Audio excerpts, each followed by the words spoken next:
Welcome to the Faiyum.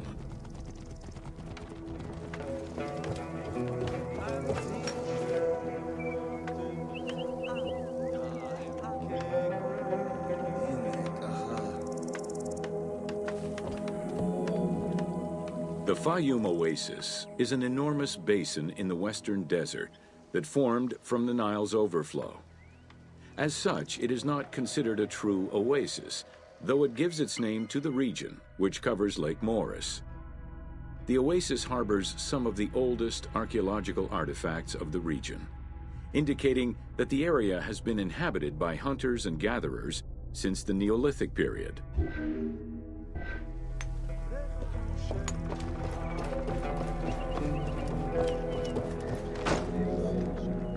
The Faiyum Oasis drains into Lake Moeris, which was a large freshwater lake, but at some time became a saltwater lake. In the 12th dynasty, ancient Egyptians redirected the water flow with a dam and dug a supply canal using the lake as their reservoir. Irrigation enabled them to continue growing crops of figs, grapes, and olives year-round.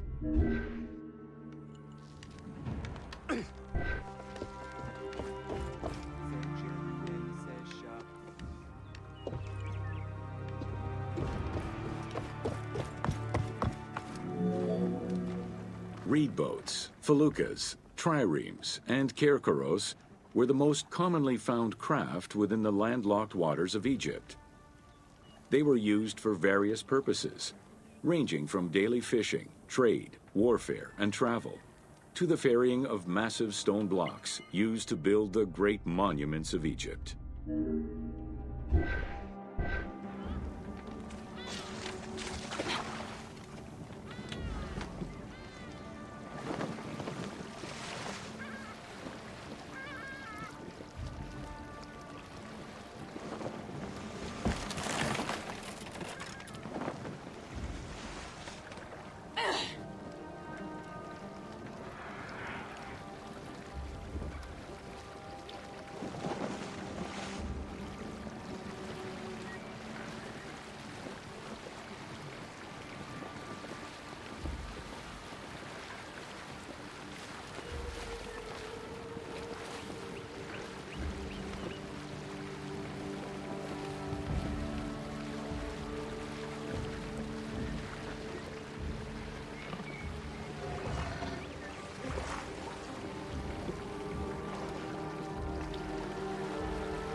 The most impressive pyramids of ancient Egypt date from the Old Kingdom and can be found on the sites of Giza, Saqqara, and Dashur.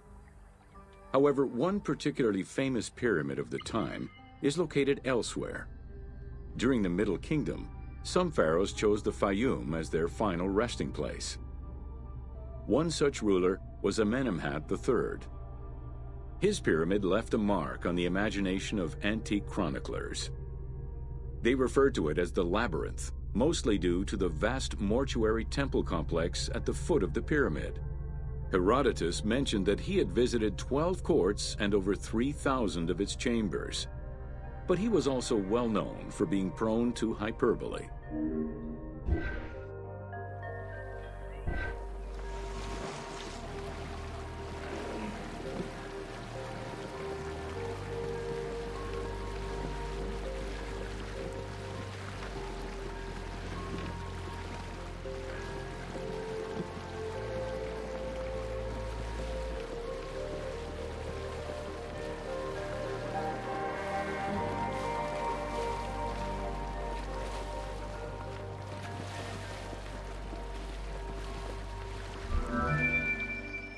Amenemhat's pyramid was built with a brick core and covered with stone slabs, designed to be impenetrable.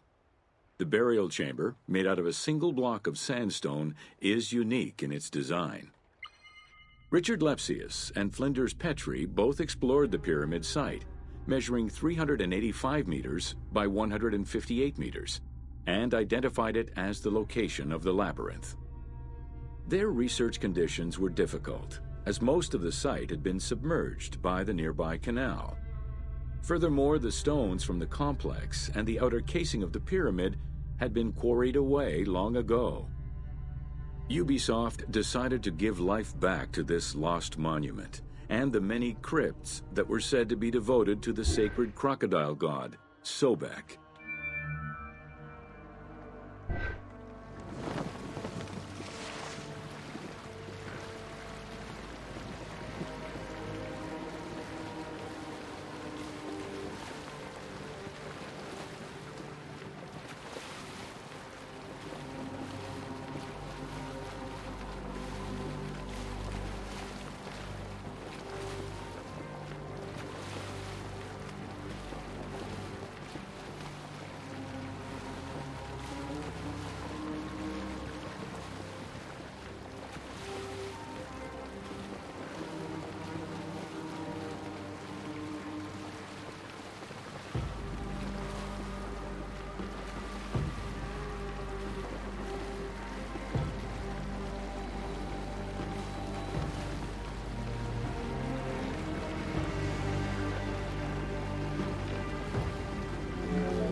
Founded during the 5th dynasty, the site was popular during the 12th dynasty under the name of Shedet.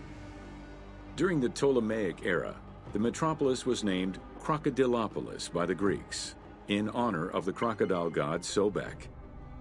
During the Greco-Roman era, the Cleruks, soldiers of the Ptolemies, settled there after their military service and expanded the irrigation systems. Irrigation and water distribution tripled the arable land and turned the city into a lush and rich area. 27,000 inhabitants lived in its precinct at its height. The city's location was strategic in controlling the many small waterways connecting to the main canal, and thus the Nile.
The region's main cult was that of Sobek of Shedet, a divinity associated with water and fertility, both very important to an area that depended on irrigation.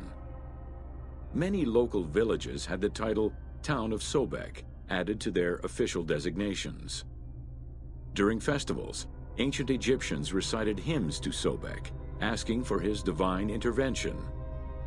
Greek settlers, and later Romans, would help the Temple of Sobek's economy to flourish by adopting the local embalming mortuary rites.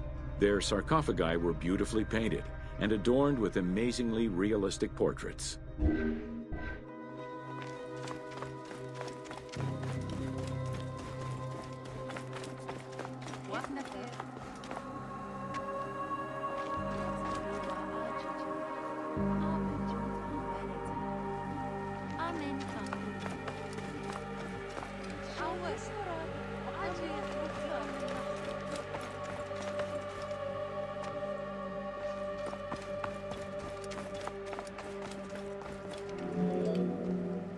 Very similar to the cult of the Apis bull in Memphis, a living crocodile was worshipped within the precinct of Crocodilopolis's main temple.